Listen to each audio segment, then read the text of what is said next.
మాతృదేవోభవ.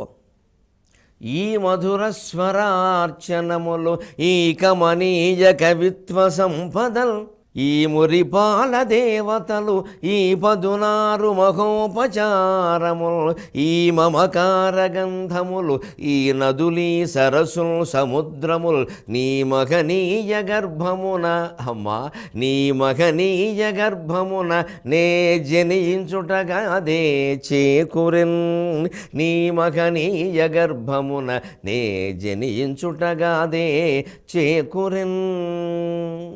ఎంత వైభవంగా సాగిన జీవితమేనా చివరి దశలో ఎంత దయనీయంగా అయిపోయే అవకాశం ఉందో మనకు అవగాహన కావిస్తూ ఉన్న మహాభారత కథాశ్రవణం కోసం ఎదురు చూస్తూ ఉన్న భక్తి టీవీ ప్రేక్షక మహాశయులందరికీ కవి బ్రహ్మ ఉభయ కవిమిత్రుడు తిక్కన సోమయాజి రచించిన ఆంధ్ర మహాభారతం మహాప్రస్థానిక పర్వానికి సాగుతున్న సామాజిక వ్యాఖ్యలో 1806 భాగానికి స్వాగతం పలుకుతాం. కిమస్థిమాలా కిము కౌస్తుభం వా పరిష్క్రియాయాం బహుమన్యసే త్వం కిం కాలకూటం కిము వా యశోదాస్తన్యం తవ స్వాదు వద ప్రభో మే. హరిహరనాథుణ్ణి తిక్కన గారు ప్రార్థించిన విధానం చాలా ప్రసిద్ధమైన మాట మరోసారి గుర్తు చేసుకుందాం. కిమస్థిమాలా కిము కౌస్తుభం వా పరిష్క్రియాయాం బహుమన్యసే త్వం. పరిష్కారం అలంక్రియ అంటారు సంస్కృతం. పరిష్కారం అంటే అలంకారం అని అర్థం, ఆభరణం అని అర్థం సంస్కృతం. మనకేదో పరిష్కారం అంటే సమస్య పరిష్కారం ఏందంట, సంస్కృతంలో అలంకారం ఆభరణం అని అర్థం. పరిష్క్రియాయాం బహుమన్యసేత్వం. నీకు అలంకారంగా ఏమిమ్మంటావయ్యా హరిహరనాథ, కౌస్తుభం తెచ్చి ఇద్దామా అంటే వద్దు, నేను శివుణ్ణి, నాకు అస్థిమాల ఎముకల దండ కావాలంటావేమో, పోనీ అది పట్టుకొద్దామా అంటే కౌస్తుభం కావాలంటావేమో, ఈ రెండు మా ఇంట్లో ఉండవు అన్నాడు బ్రాహ్మణైన తిక్కన. ఎందుకంటే బ్రాహ్మణుడు శౌచపరుడు అయిన వాడి ఇంట్లో ఎముకలు ఉండవు. కౌస్తుభం ఉండేంత ఐశ్వర్యవంతుడు కాదు ఆయన. అందుకని ఈ రెండూ లేవు, ఏం చేయమంటావు? పోనీ నీకు ఏదైనా నైవేద్యం పెడదామంటే ఏం తింటావో ఎలా నిర్ణయం చేయాలి, ఏం తీసుకుంటావో, ఏం తాగుతావో, ఏం తింటావో ఎలాగా చెప్పడం. కిం కాలకూటం కిము వా యశోదాస్తన్యం తవ స్వాదు వద ప్రభూమి. నాకు యశోదాస్తన్యం కావాలి అన్నా తెచ్చి ఇవ్వడం నాకు సాధ్యమయ్యేది కాదు. లేదు నేను శివుణ్ణి విషం తాగుతానంటే మా వల్ల కాదు నాయన, మేమెక్కడ తెచ్చేయమంటావు, దేవుడికి విషం పెట్టి పాపం కట్టుకోమంటావా అని చమత్కారంగా మాట్లాడాడు. కిమస్థిమాలా కిము కౌస్తుభం వా పరిష్క్రియాయాం బహుమన్యసే త్వం కిం కాలకూటం కిము వా యశోదాస్తన్యం తవ స్వాదు వద ప్రభోమి. ఆ రకంగా మహాప్రస్థానిక పర్వానికి వైశంపాయనుడు ప్రారంభం చేస్తూ జనమేజయుడితో అంటున్నాడు. అర్జునుడు హస్తినాపుర నగరంలో ప్రవేశించగానే ధర్మరాజును చూసి మూర్ఛిల్లిపోయాడయ్యా. ధర్మజుడు తమ్ముడు ఏదో కొంపలు అంటుకునే ఉంటాయి, చెప్పు చెప్పు చెప్పు, ఉమ్మలించుకో జాగ్రత్త అంటే ఏముంది అన్నయ్య చెప్పడానికి. మన సారథి మన సచివుడు మన వియ్యము మన సఖుండు మన బాంధవుడు మన హితుడు గురుడు దైవము మనలను విడనాడిచనియే మనుజాధీశ మనలను విడనాడిచనియే మనుజాధీశ. ఏమైనానండి పద్య రచనలో పోతన గారే. ఎంతమంది కవులు ఉన్నా సరే ఇది పోతన గారి పద్యం. ఈ సందర్భంలో ఎంతమంది రాసినా పోతన గారి పద్యమే చెప్పుకోవాలి. అందుకే విశ్వనాథ సత్యనారాయణ గారు కూడా పోతన గారి భాగవతం చదివి మోజుపడి అలా రాద్దాం అనుకుని ప్రయత్నించి చూసి నా వల్ల కాదులేని ఊరుకున్నట్టు ఆయన చెప్పాడు ఆ విషయం. కొడాల ఆంజనేయుడు గారిని ఆయనతో జంట కవిత్వం రాసిన ఆయన ఉండేవారు. ఆయన పాపం మధ్యలో చనిపోయారు. ఈయన ఏదో అలాగా ఆయన ఆ భావం ఎలా తోస్తే అలాగా పద్యాల్లో పెట్టుకుంటూ ఆయన వెళ్ళిపోయాడు. భావతీవ్రత చాలా ఉంటుంది విశ్వనాథ వల్ల, భావతీవ్రత. కానీ భాష కోసం వెతుక్కుంటూ కూర్చోడు ఆయన. ఏ పదం వస్తే అది వాడేస్తాడు. ఇది మారుమూల పదం అండి ఎవరికీ అర్థం కాదంటే ఊరుకో, ఎవడో వాడకపోతే ఆ పదాలు ఎవడో వాడతాడంటాడు. ఈయన ధోరణి అయింది. ఆ కొడాల ఆంజనేయులు గారు ఉండి ఆ పదం కాదని ఈ పదం ఈ నగిశీలు చెక్కడం, కాస్త శబ్దాలంకారాలు ఉపయోగించడం చేసేవాట. అందుకే పాపం ఆయన కొడాల ఆంజనేయులు గారు చనిపోగానే ఆతడే తోడుగల్గినను అచ్చముగా కలకండలచ్చులున్ పోతలు పోసియుండెదము పోతనగారి విధాన అన్నాడు ఆయన రామాయణ కల్పవృక్షం అవతారికలో. మా కొడాల ఆంజనేయులు కనుక బతుకుంటే పోతనగారిలాగే మేము దీన్ని రాసేవాళ్ళం, ఆ పని చూసుకునేవాడు వాడు లేడు, నన్ను ఏం చేయమంటాం అన్నాడు ఆయన. ఆతడే తోడుగల్గినను అచ్చముగా కలకండలచ్చులున్ పోతలు పోసియుండెదము పోతనగారి విధాన దీపితాలాతమూల చింతయు ఇంతయు విలంబము సోపదు దీపితాలాతమూలే ఇంతయు సుంతయు విలంబము సోపదు నిత్యవేగిన చేతము శబ్దమేరుటకు చిన్నము నిల్వదు భావతీవ్రతం. నా చేతం నిత్యవేగి ఎప్పుడు అలాగా వేగంతో వెళ్ళిపోతూ ఉంటుందయ్యా, ఆగడం దానికి తెలియదు. ఆ భావతీవ్రత కారణంగా కాస్త మంచి శబ్దం ఏరుకుందాం, ప్రేక్షకులకి అందంగా ఉండేలాగా, ఆనందం కలిగించేలాగా అంటే అది నచ్చదయ్యా నా మనస్సుకి, ఎలా వస్తే అలా సహజంగా వెళ్ళిపోవడమే.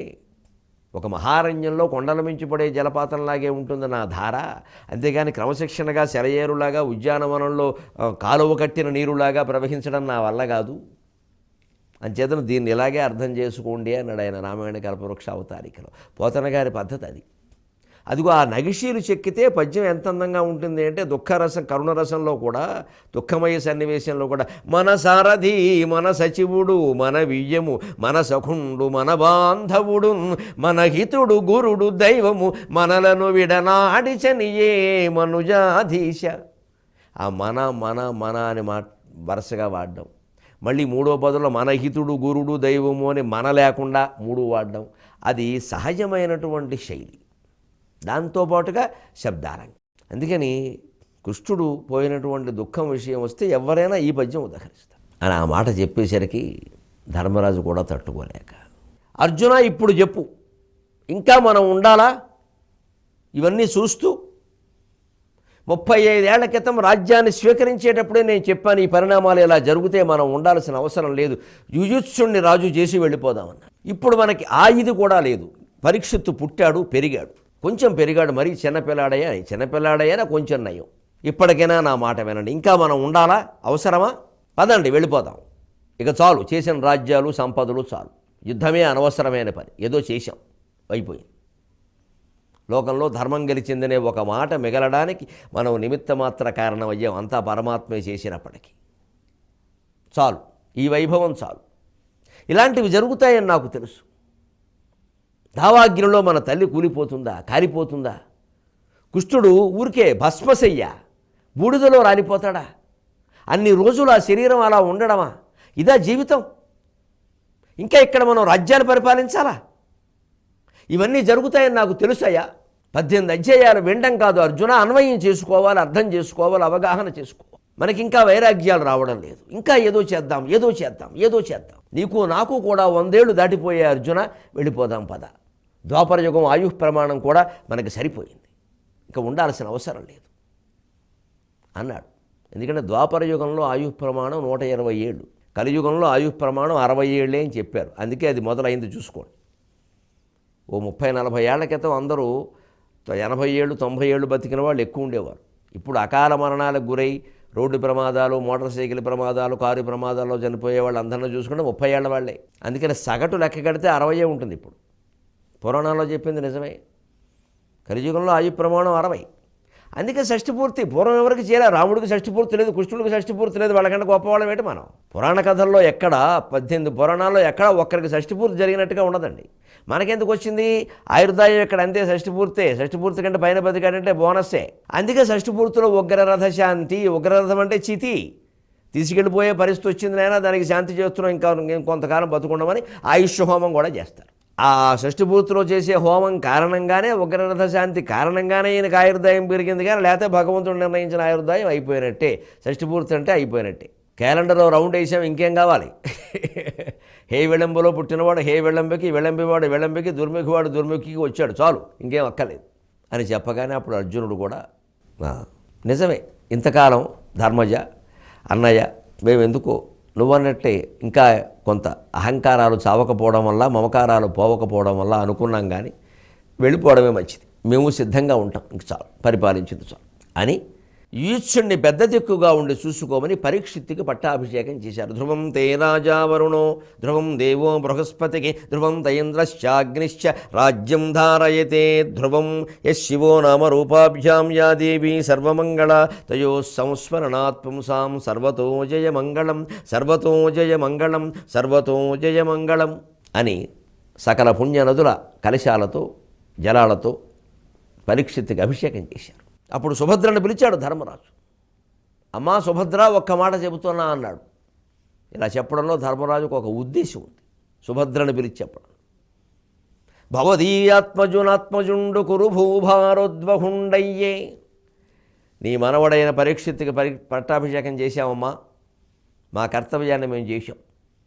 అటు దుర్యోధనాదులకు కూడా ఏమీ ఇవ్వలేదు, బాధ్యతలు మా వాళ్ళు ఎవరికైనా వాళ్ళెవరూ అనుకునే పని లేకుండా యుయుత్సుడే మొత్తం రాజ్యానికి అధిపతిగా నేను ప్రకటిస్తున్నాను. ఊరికే సింహాసనం మీద పరీక్షిత్తు ఉంటాడు. అలానాడు ధృతరాష్ట్రుడు ఉండి పాండురాజు చూసుకున్నట్టే ఇప్పుడు పరీక్షిత్తు ఉండగా అతను పెద్దవాడై యోగ్యుడై అన్ని రకాల బాధ్యతలు స్వీకరించగలిగే వరకు యుయుత్సుడు చూసుకుంటాడు. యుయుత్సుడు స్వయంగా ధృతరాష్ట్రుని కొడుకు, వైశ్య స్త్రీ ఎందు పుట్టినవాడు, 100 మంది కంటే భిన్నమైనవాడు, 101 నెంబరు. భవదీయాత్మజునాత్మజుండు కురు భూభారోద్వహుండయ్యే యాదవ వంశోత్తరుడైన వజ్రునకు ఇంద్రప్రస్థరాజ్యంబు గౌరవ దీప్తంబుగనిచ్చినాడ సుచరిత్ర. యాదవ వంశోత్తరుడైన వజ్రునకు ఇంద్రప్రస్థరాజ్యంబు గౌరవ దీప్తంబుగనిచ్చినాడ సుచరిత్ర. రక్షణీయంబులైనవి ఈ ఇండులు రెండు నీవు దృఢధైర్యం బొప్పరక్షింపుమా. రక్షణీయంబులైనవి ఈ ఇండులు రెండు నీవు దృఢధైర్యం బొప్పరక్షింపుమా అని సుభద్రకు చెప్పాడు పిలిచి. భవదీయ ఆత్మజునాత్మజుండు కురు భూభార ఉద్వహుండయ్యే. నీ కుమారుడైనటువంటి పరీక్షిత్తు ఈ మొత్తం సామ్రాజ్యానికి అధిపతిగా అభిషేకింపబడ్డాడమ్మా. ఈ భూభారాన్ని మొత్తం ఆయన వహిస్తాడు. యాదవ వంశోత్తరుడైన వజ్రునకు ఇంద్రప్రస్థ రాజ్యంబు గౌరవ ప్రతిపాదితముగా ఇచ్చినాడు, గౌరవ దీప్తంబుగానిచ్చినాడు. మళ్ళీ అటువైపు నీ పుట్టింటి వారి వంశానికి కూడా ఎటువంటిది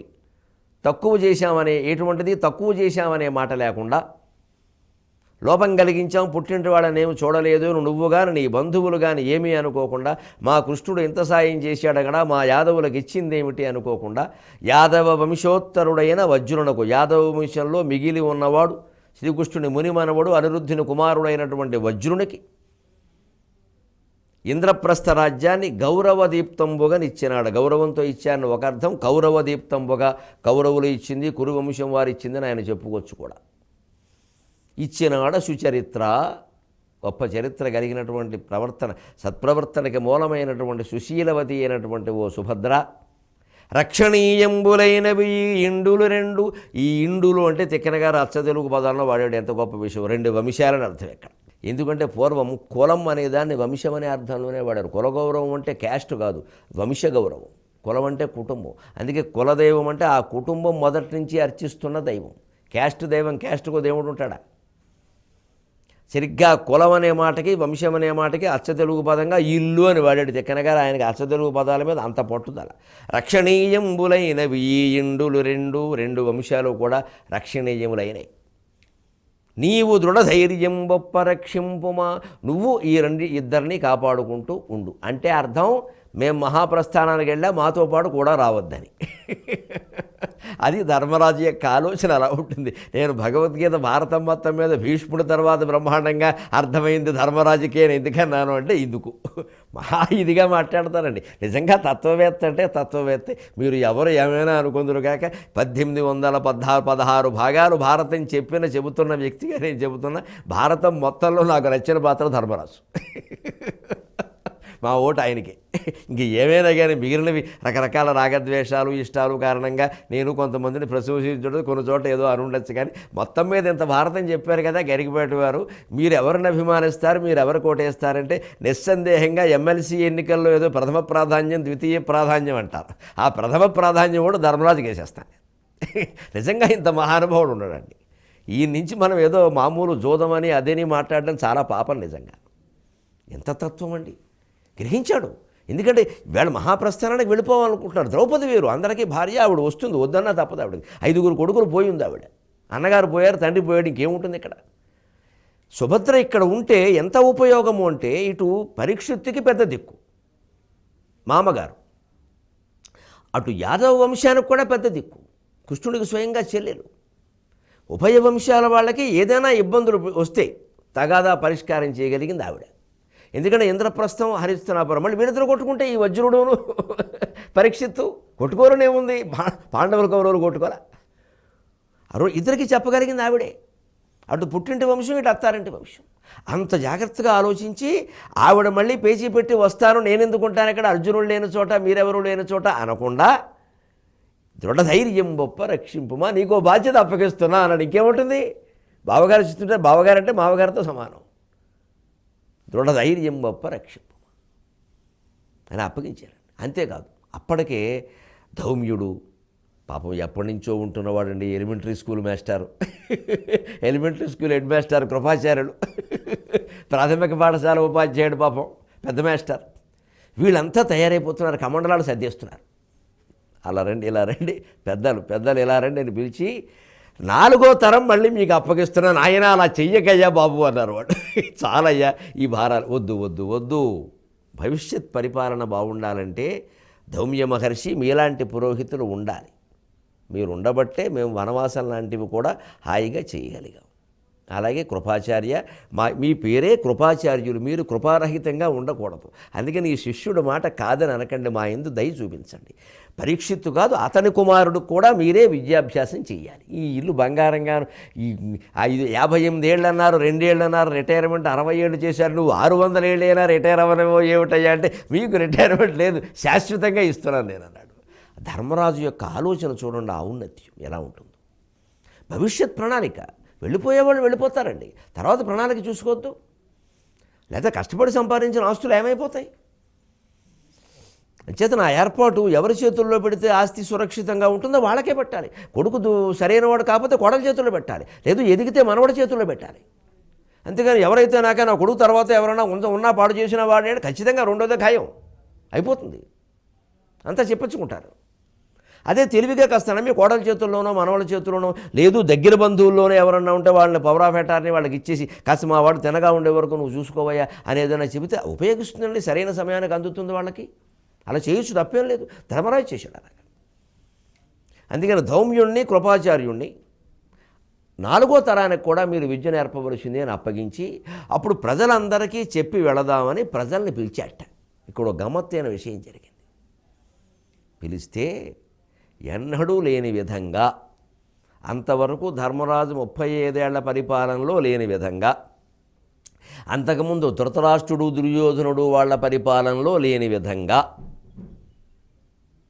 మనకి ఎక్కడో రాజఘాట్లో వంతెన మీద జరిగిన విధంగా, గోదావరి పుష్కరాల్లో రాజమండ్రి రేవులో జరిగిన విధంగా తొక్కిసలాట జరిగిపోయిందని కొంతమంది చనిపోయారండి. అంత తొక్కిసలాట ఎందుకు? వచ్చేసారు, ధర్మరాజు పిలిచారనేసి ప్రజలందరూ వచ్చేసారు.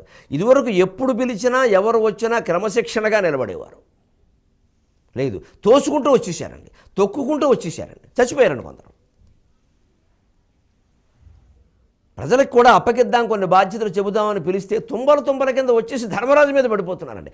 ఆపడం సహదేవుడికి నకులుడికి కష్టమై, అన్నయ్య ఏమిటి మన ప్రజలు ఇంత క్రమశిక్షణారహితంగా ఉండడం ఎప్పుడు చూడాలంటే, కలి ప్రభావం, ఇంకా మనం తప్పుకోవడం మంచిది, ఇక్కడ చట్టాలు పనిచేయవు అని చెప్పి ధర్మరాజు అప్పటికి చెప్పవలసిన మాటలు ఏవో వాళ్ళకి చెప్పి సాగిపోతున్నాడు. వెనకాల పరీక్షిత్తు భార్యతో సహా అనుగమించాడు, ఇంకా కొంతమంది బ్రాహ్మణులు. చిత్రం ఏమిటంటే, ధర్మరాజు మనస్థితి ఎవ్వరినీ ఆగమని అనలేదు, తాను ఆగలేదు, ఆగమనడు ఆగడు. ఇదే భగవద్గీత అర్థమైన స్థితి. ఇదివరకు వనవాసానికి వెళ్ళేటప్పుడు కొంతమందిని కావాలనే ఆగమన్నాడు, ఇంటి దగ్గరే ఆగమన్నాడు, కొంతమందిని సగం దూరం వెళ్ళాక చెప్పి వెనక్కి పంపేశాడు శ్రీరాముళ్లాగా, ఇంకొంతమందిని కూడా రానిచ్చాడు, ఇంకొంతమందిని 1 ఏడాది అయ్యాక పంపించాడు, అందరినీ అజ్ఞాతవాసంలోకి వెళ్ళేటప్పుడు పంపించాడు. ఇక్కడ మాత్రం ఆగమని అనలేదు, తాను ఆగనూ లేదు.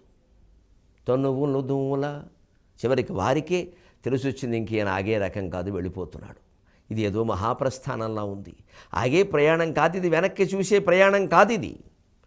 తనువులు దూల అందరు ప్రదక్షిణముల్ వినుత ప్రణామముల్, అందరు ప్రదక్షిణముల్ వినుత ప్రణామముల్ వినయ సమేతులై నడిపి వీడ్కొనిరా నృపతిన్. తనువులు దూల అందరు ప్రదక్షిణముల్ వినుత ప్రణామముల్ వినయ సమేతులై నడిపి వీడ్కొనిరా నృపతున్. క్రమక్రమంబున ఇటులు ఉమ్మలంబు మనముల్ పొగిలింపగ వచ్చి చొచ్చిరి. క్రమక్రమంబున ఇటులు ఉమ్మలంబు మనముల్ పొగిలింపగ వచ్చి చొచ్చిరి. అజ్జనపతియున్ ప్రజావళియు అజ్జనపతియున్ ప్రజావళియు సామజపురము అస్ఫురద్గతిన్.